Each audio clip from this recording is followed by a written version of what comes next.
Hey y'all, this is Billy and William at Perma Pastures Farm. Day 13 in the 18-day process of turning these materials into legit compost. So right off the bat, let's just check the temperature. A lot of people want to know. So last week it was at 140, and this week, Well, keep in mind, folks, that it started out at 150 for a few flips, then it dropped down to 140 last time we checked, and today it is... so today it's at about 130. Last week it was at 140, and the week before that it was at 150. So it is starting to cool off.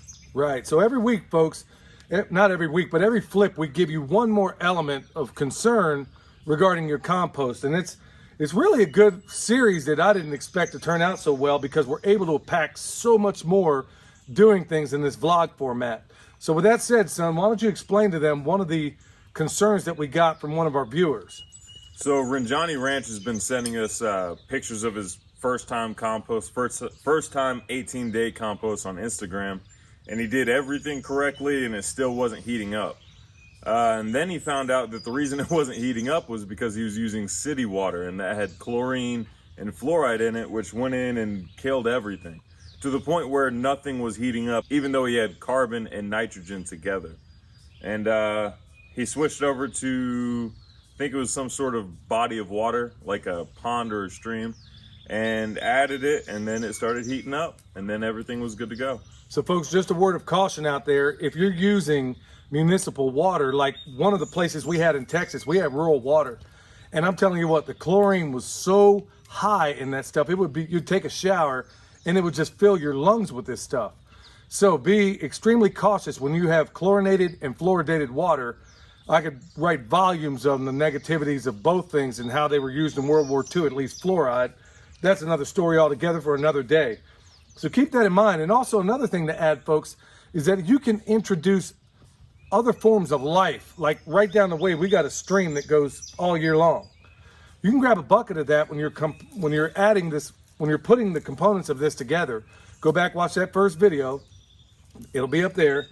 If you add your components together and you put in things like, you know, water that you got from a pond, well, there's a lot of life in that legit pond that you can also add to this. The more life, the better it's going to be. That's exactly what we're doing, because remember, we're lassoing microbes and putting them to work for us.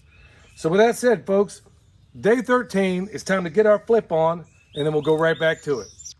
All right, y'all, when you flip your pile, just try to be as efficient as you can. And one way to do that is, instead of taking this pile, which needs to come this way, move it and take this material first from the outside, so you can keep your footprint of your new pile as close to your old one as possible. That way you're not taking material from here, walking it all the way over here to do it. You can take it and keep your feet exactly where they are. Just a point of efficiency. Makes this thing go a lot quicker.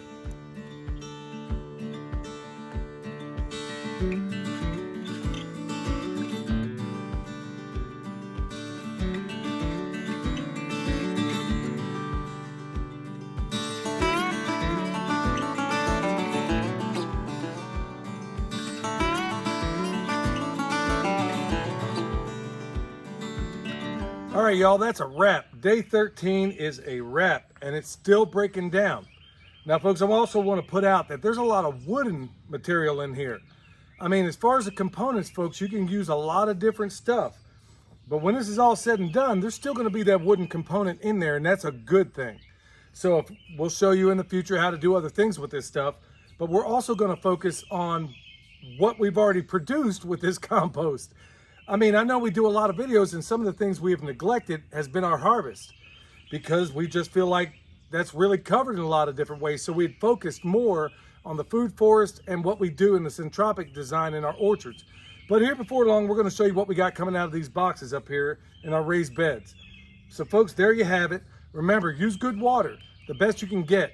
And if you have certain things in your water, there are ways out there you can have to look up for yourself, and where you can extract maybe some of that stuff that's in your municipal water to try to make really good compost. So here we are, next flip, it'll come out today. And folks, those of you that are, so here we go. All right, so everybody's asking about this dog and why she's always photobombing everything. Here's why.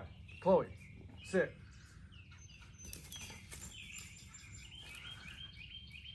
She is a total nut for that. Now, I know you came here for the compost, but it seems like, based on some of the comments, that most of you are here for Chloe, the crazy little dog up there that's really a wonder in and of herself.